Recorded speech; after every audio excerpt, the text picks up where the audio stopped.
নমস্কার, the social বাংলার পর্দায় সোশ্যাল টাইম নিয়ে আমি আপনাদের সাথে রয়েছি রূপেন ভট্টাচার্য। আজকে যে বিষয়টি নিয়ে আমরা কথা বলতে যাচ্ছি সে বিষয়টি প্রচণ্ড দুশ্চিন্তার এবং কপালে ভাঁজ ফেলেছে অনেক অভিভাবকের মুখে, চিন্তার ভাঁজও ছাপও ফেলেছে। বেশ কিছুদিন যাবৎ সামাজিক মাধ্যমে একটি খবর আমরা হয়তো প্রত্যেকেই দেখেছি যে একটি বাচ্চা ছেলে সামান্য 3টে কুরকুরের প্যাকেটের জন্য আত্মহত্যা করেছে। সামাজিক মাধ্যমে বিস্তারিতভাবে সবাই আমরা জেনেছি, কিন্তু আমাদের আলোচনার বিষয় আজকে এই আত্মহত্যার প্রবণতা একটা এতটুকু শিশুর মনে কি করে আসে। মোবাইল যে মাধ্যম, তার একটা ভালো দিক আছে, তার একটা খারাপ দিকও আছে। আমরা অভিভাবকেরা প্রায় সময়ই বিভিন্ন কারণবশত নিজেদের সন্তানদের মোবাইল হাতে দিই এবং এটা সত্যি। আমাদের মূল প্রশ্ন, একটা 13 বছরের ছেলের ভেতরে আত্মহত্যা করার প্রবণতা কি করে আসে? বিস্তারিত আমরা জানব এখন।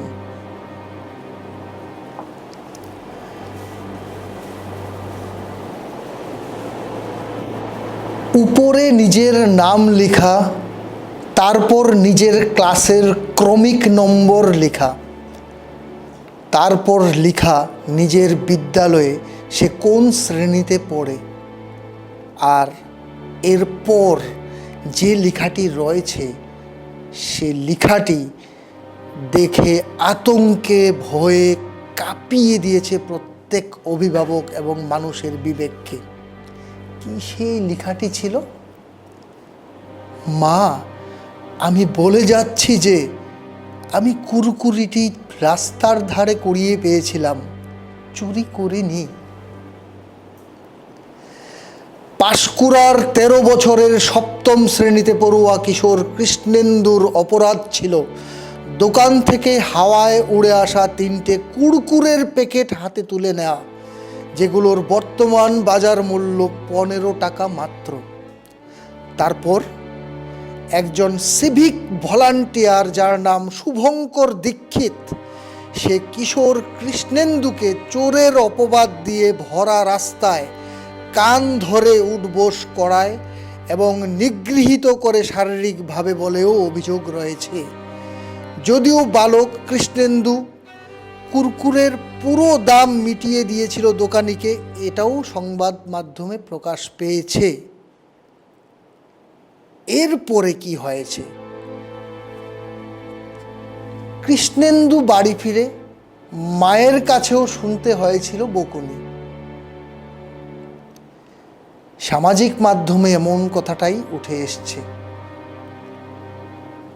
এবং এরপর যেটা দেখা গেল বলতেই শরীর শিউরে উঠছে। অপমানের বোঝা সহ্য করতে না পেরে কীটনাশক খেয়ে আত্মহত্যা করে 13 বছরের কৃষ্ণেন্দু। তমলুক মেডিকেল কলেজে আপ্রাণ চেষ্টা করেও বাঁচানো যায়নি তাকে। সোমবার সকালে নিথর হয়ে বাড়ি ফিরল কৃষ্ণেন্দুর দেহ। পেছনে ফেলে গেল এক অসমাপ্ত শৈশব, এক রাশ অপমান, সাথে প্রচুর অভিমান আর অগণিত অসংখ্য প্রশ্ন। এই ধরনেরই কিছু প্রশ্নের সন্ধানে আমরা আজকে গেছিলাম hematology oncologist paediatric doctor Dipankar দের কাছে। শুনে নেব এ ধরনের ঘটনা সম্পর্কে দীপঙ্কর বাবুর মতামত বা অভিমত। আচ্ছা, প্রথমে আমি বলতে চাই যে মোবাইলের তো ক্ষতিকারক দিক অনেকগুলোই আছে, এর পাশাপাশি পজিটিভ দিকও আছে। মোবাইল ছাড়া আমাদের কোনো কিছুই হয় না। ইভেন আপনারা যখন বাচ্চাদেরকে পড়াশোনা শুরু করাবেন, মোবাইল ছাড়া কিছুই হবে না। বইয়ে এখন সব কিছু পাওয়া যায় না। ইভেন স্কুল থেকে এখন স্ক্যানার দিয়ে দেয়, এটা কলকাতায় আমি আমার কলিগরাই বলেছে, ওই স্ক্যানার দিয়ে আপনাকে খুঁজতে হবে। তো মোবাইলের পজিটিভ দিক আছে, বাট আমাদের এখানে এখন সোসাইটিতে কি হয়েছে, ম্যাক্সিমাম ফ্যামিলিতে নিউক্লিয়ার ফ্যামিলি, মা বাবা দুজনেই চাকরি করে, বাচ্চা হয় আইদার আপনার কেয়ারটেকার রেখে যায়, ঘরের কাজের লোকের কাছে রেখে যায়, তো বাচ্চার সাথে সময় কাটানোর মতন কেউ থাকে না। তার জন্য আমরা ছোট থেকে কি করি, বাচ্চাকে মোবাইল ফোন দিয়ে দিই। ম্যাক্সিমাম প্যারেন্টসরাই যে বাচ্চা নিয়ে আসে সবাইদের একটাই মানে কমপ্লেন থাকে, কমন কমপ্লেন, যে মোবাইল ছাড়া খাওয়ানো খুব কষ্ট। তো আমি বলবো যে মোবাইলটা মানে একদম আর্লি এজ থেকে একদম না দেওয়াই ভালো। কেন? এটার অনেকগুলো খারাপ দিক আছে। প্রথম কথা হলো, আপনি যখন ছোট একদম বাচ্চা, যখন একদম 1 বছরের নিচে, ওই 6-7 মাসের পর থেকে আপনি মোবাইলে বিভিন্ন কার্টুন দিচ্ছেন, ওকে এগুলি দেখিয়ে দেখিয়ে কোনো একটা অ্যাক্টিভিটি বা খাওয়াচ্ছেন, এগুলি নেগেটিভ ইম্প্যাক্ট বাচ্চার মধ্যে ব্রেন ডেভেলপে সৃষ্টি করে। এরকম একটা বাচ্চা এখন দেখবেন প্রায় শুনবেন 10টার মধ্যে 6টা থেকে 7টা বাচ্চাই কথা দেরি করে কথা বলছে না। এটার কারণ কি? Because of mobile. Maximum cause কেন? কারণ আমরা যখন মোবাইল দেখি কি হয়, আমরা শুধু মোবাইলের পর 1-to-1 স্ক্রিন, আর এখানে কোনো কমিউনিকেশন হয় না। মোবাইল থেকে আমি শুনছি, আমি দেখছি, কোনো কমিউনিকেশন হয় না। সাইড বাই সাইড কেউ যদি আমার সাথে কথা বলে, তাহলে ওর কথার রেসপন্সে কিন্তু আমিও কথা বলবো। ঠিক বাচ্চাদের ব্যাপারটা চিন্তা করুন, আপনি নিজের জায়গাতে বসিয়ে, ওরা মোবাইলের সাথে নিজের ব্রেনটা কানেক্ট করছে, মোবাইল এডিক্টেড হয়ে গেছে, এখানে 1-to-1 কানেকশন নেই। তো কথা বলতে পারছে না, ওর সাথে কেউ সময় কাটাচ্ছে না। তো ডিলে স্পেস, এটা দেখা যায়। ADHD, attention deficit hyper activity disorder, অনেক বাচ্চা আছে প্রচন্ড জিদি, প্রচন্ড এনজাইটি থাকে, ওদের মানে যা বলবে তাই সাথে সাথে লাগবে, কিছু হলেই ওরা প্রচন্ড হাইপার অ্যাক্টিভিটি হয়ে যায়। ADHD, অটিজম, এগুলি সব মোবাইল থেকেই হচ্ছে। এগুলো ছোট বাচ্চার কথা বলছি। আর একটু বড়োর দিকে হচ্ছে, একটু বড় বাচ্চা কি হবে, ওদের বিহেভিয়ারে বিভিন্ন চেঞ্জ হবে, আইসোলেট হয়ে যাবে, ও কারোর সাথে মিশবে না, কমিউনিকেশন থাকবে না, পরে ওর বিহেভিয়ার ডেভেলপমেন্টাল প্রবলেম হবে, ও সারাক্ষণ মোবাইল এডিক্টেড হয়ে কি করবে, আইসোলেট হয়ে যাবে। তো মোবাইলের যে খারাপ জিনিসগুলো বাচ্চারা আসলে ওরা গ্র্যাব করে খুব তাড়াতাড়ি, তো ব্রেনের মধ্যে এগুলি নেগেটিভ ইম্প্যাক্ট হচ্ছে, ব্রেন ডেভেলপের প্রবলেম হচ্ছে, প্লাস এটা পড়াশোনার ক্ষতি করবে, স্লিপ ডিস্টারবেন্স করবে, ইনসোমনিয়া হবে, মানে ঘুম কমে যাবে, ফলে বিভিন্ন ধরনের প্রবলেম বাচ্চার মধ্যে হবে, প্রচন্ড ইনটলারেন্স হবে, ওর মা বাবাকে একদম পছন্দ করবে না, আশেপাশের লোককে একদম পছন্দ করবে না, প্রচন্ড যত রকমের নেগেটিভ জিনিস আছে সব ওর মধ্যে ডেভেলপ হবে, স্টাডিতে ইম্প্যাক্ট করবে। তো এই ধরনের প্রবলেমগুলো হবে। তো তার মধ্যে আমরা প্র্যাকটিক্যালি আমি যেটা বলছি, ছোট ছোট বেবিদের ক্ষেত্রে delay speech is very very dangerous. তো আমি সব প্যারেন্টসকে বলবো এটার মাধ্যমে যে প্লিজ আপনারা কখনো মোবাইল ফোন ইউজ করবেন না, বাচ্চাদেরকে মোবাইল দিয়ে রাখবেন না, না হলে ব্রেন ডেভেলপে খুব ইম্প্যাক্ট করে। আর তার পাশাপাশি একটু বড় বাচ্চাদেরকেও মোবাইল যতটুকু প্রয়োজন, এখন স্টাডি করছে, কিছু পড়াশোনা করছে, কিছু বুঝতে পারছে না, ইউটিউবে সব ভিডিও আছে, this is very very important. But এইগুলি যারা আননেসেসারি মোবাইল এক্সপোজার বাচ্চাদেরকে একদমই করবে না, তাহলে নেগেটিভ ইম্প্যাক্ট হবে, এই ধরনের এফেক্টগুলো হবে বাচ্চাদের। স্যার, আরেকটা কথা আমরা জিজ্ঞাসা করতে চাই।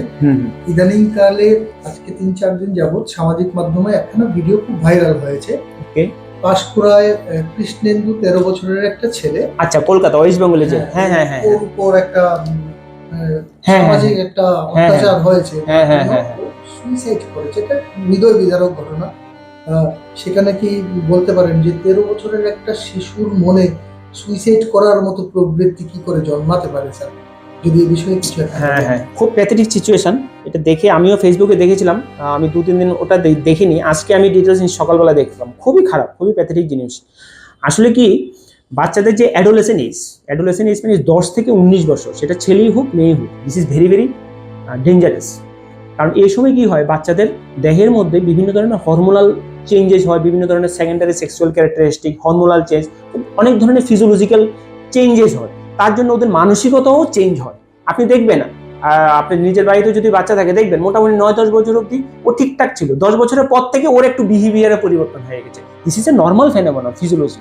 ওই সময় আমাদেরকে অ্যাজ এ প্যারেন্টস হিসাবে আমি বলবো সব প্যারেন্টসকে বাচ্চাদের সাথে বন্ধুর মতো মিশতে হবে, কারণ adolescent age is fertile, very much fertile period. এই সময় কিন্তু বাচ্চারা পজিটিভও হতে পারে আবার নেগেটিভও হতে পারে, because of the underlying hormonal ইমব্যালেন্সের জন্য বা হরমোনাল ব্যালেন্সের জন্য, এগুলি ফিজিওলজিক্যাল চেঞ্জ। তো ওই সময় আমি বলবো যে বাচ্চাদেরকে একটু সব প্যারেন্টস হিসেবে না ট্রিট করে বন্ধুর মতন মিশতে হবে, নাম্বার 1।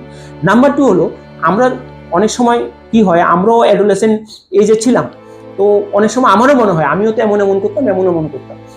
তো এগুলি থেকে রক্ষা পেতে গেলে বা এগুলি থেকে বাচ্চাকে ঠিক করতে গেলে কিছু জিনিস আমাদেরকে দেখতে হবে। একটা হলো, আমরা একটা প্র্যাকটিক্যালি আমরা বলি, আমরা যখন বাচ্চাকে একটা প্লে স্কুলে পাঠাই বা নার্সারিতে পাঠাই, তখন বাচ্চাটা যখন স্কুল থেকে ঘরে আসে, তখন আমরা অ্যাজ এ প্যারেন্টস বা ফ্যামিলি মেম্বাররা কি করি, ওর কাছে ছুটে যাই। প্রথম আমি ছুটে গিয়ে কি জানতে চাই, স্কুলে কি করেছে।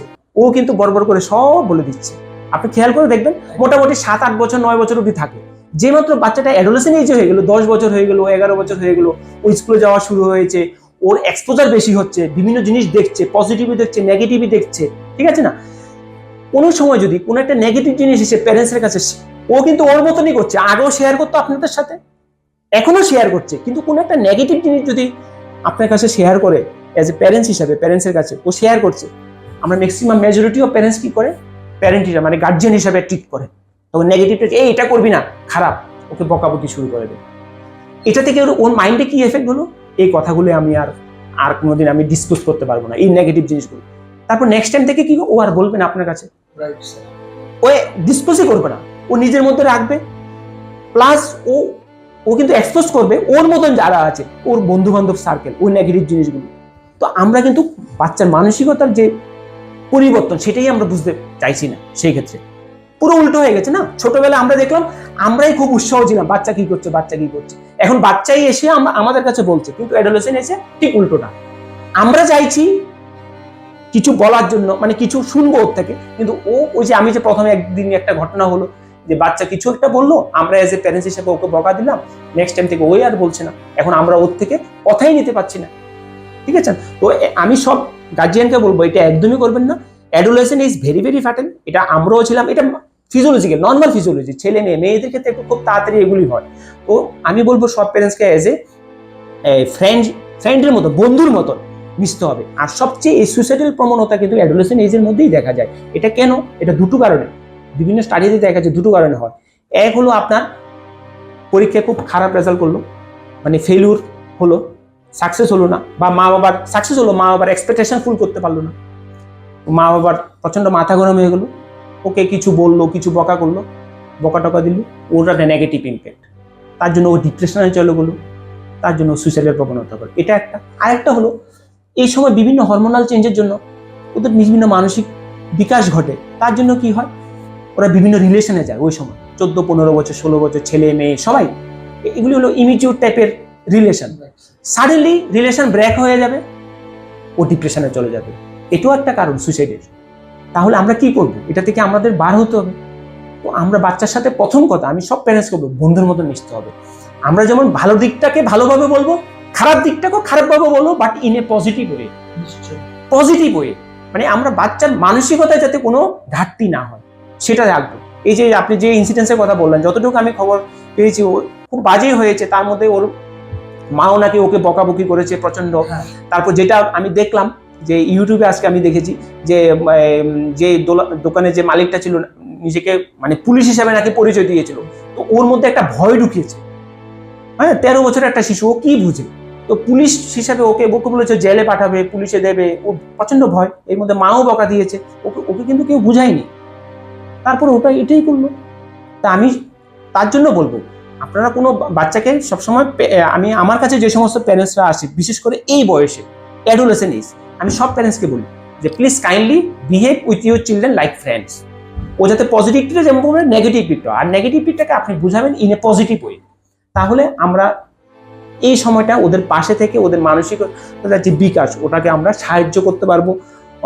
ওদেরকেও বুঝতে হবে, আমাদের অভিজ্ঞতা ওদের সাথে শেয়ার করতে হবে, সেটাই আমি বলবো। না হয় বাচ্চা প্রচন্ড বিহেভিয়ার ডিসঅর্ডার হবে, অ্যাংজাইটি হবে, ডিপ্রেশন হবে, আইসোলেট হয়ে যাবে, তারপর বিভিন্ন ধরনের নেগেটিভ ইম্প্যাক্ট হবে, তার জন্য এই ধরনের ঘটনাগুলো হবে।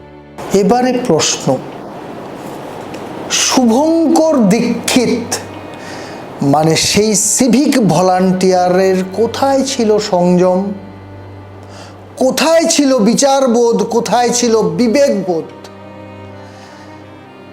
একটি বাচ্চা শিশুকে রাস্তায় কান ধরিয়ে উঠবোস করানো, তার মনে ঢুকিয়ে দেওয়া যে সে চুরি করেছে, এমন পর্যন্ত খবর রয়েছে যে সিসিটিভি ফুটেজটা দিতেও সে চাইছিলেন না সেই সিভিক ডিফেন্স অফিসার। পরবর্তী সময়ে জনরোষে, জনপ্রতিবাদে সে বাধ্য হয় সেই সিসিটিভি ফুটেজ সবার হাতে তুলে দিতে।